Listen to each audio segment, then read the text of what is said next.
امثال 23واں باب۔ جب تو حاکم کے ساتھ کھانے بیٹھے تو خوب غور کر کہ تیرے سامنے کون ہے۔ اگر تو کھاؤ ہے تو اپنے گلے پر چھری رکھ دے۔ اس کے مزیدار کھانوں کی تمنا نہ کر، کیونکہ وہ دغا بازی کا کھانا ہے۔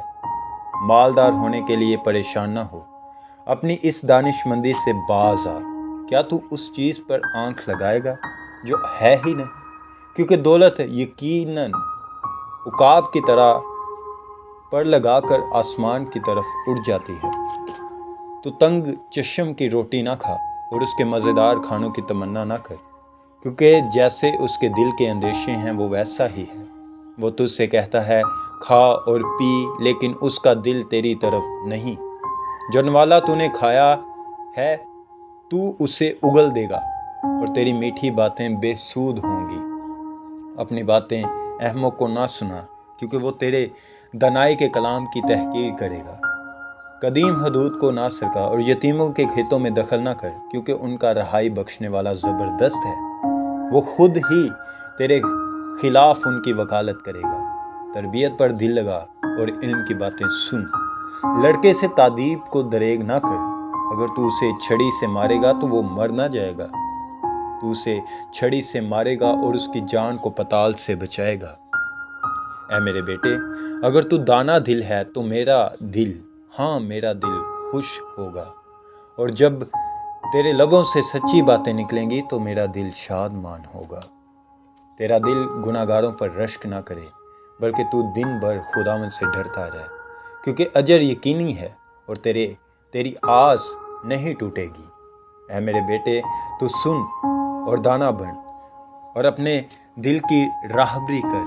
تو شرابیوں میں شامل نہ ہو اور نہ حریص کبابیوں میں، کیونکہ شرابی اور کھاؤ کنگال ہو جائیں گے اور نیند ان کو چھتڑے پہنائے گی۔ اپنے باپ کا جس سے تو پیدا ہوا شنوا ہو، اور اپنی ماں کو اس کے بڑھاپے میں حقیر نہ جان۔ سچائی کو مول لے اور اسے بھی بیچ نہ ڈال، حکمت اور تربیت اور فہم کو بھی۔ صادق کا باپ نہایت خوش ہوگا اور دانش مند کا باپ اس سے شادمانی کرے گا۔ اپنے ماں باپ کو خوش کر، اپنی والدہ کو شادمان رکھ۔ اے میرے بیٹے، اپنا دل مجھ کو دے اور میری راہوں سے تیری آنکھیں خوش ہوں، کیونکہ فحشا گہری خندق ہے اور بیگانہ عورت تن گڑا ہے۔ وہ راہزن کی طرح گات میں لگی ہے اور بنی آدم میں بدکاروں کا شمار بڑھاتی ہے۔ کون افسوس کرتا ہے، کون غمزدہ ہے، کون جھگڑالو ہے، کون شاکی ہے، کون بے سبب غائل ہے، اور کس کی آنکھوں میں سرخی ہے؟ وہی جو دیر تک مے نوشی کرتے ہیں، وہی جو ملائی ہوئی مے کی تلاش میں رہتے ہیں۔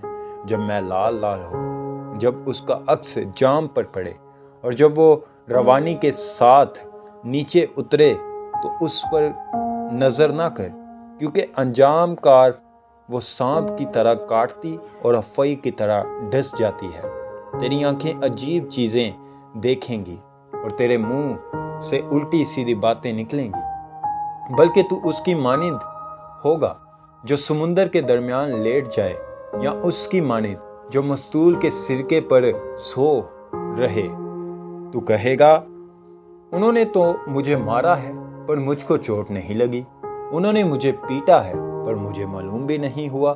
میں کب بیدار ہوں گا، میں پھر اس کا طالب ہوں گا۔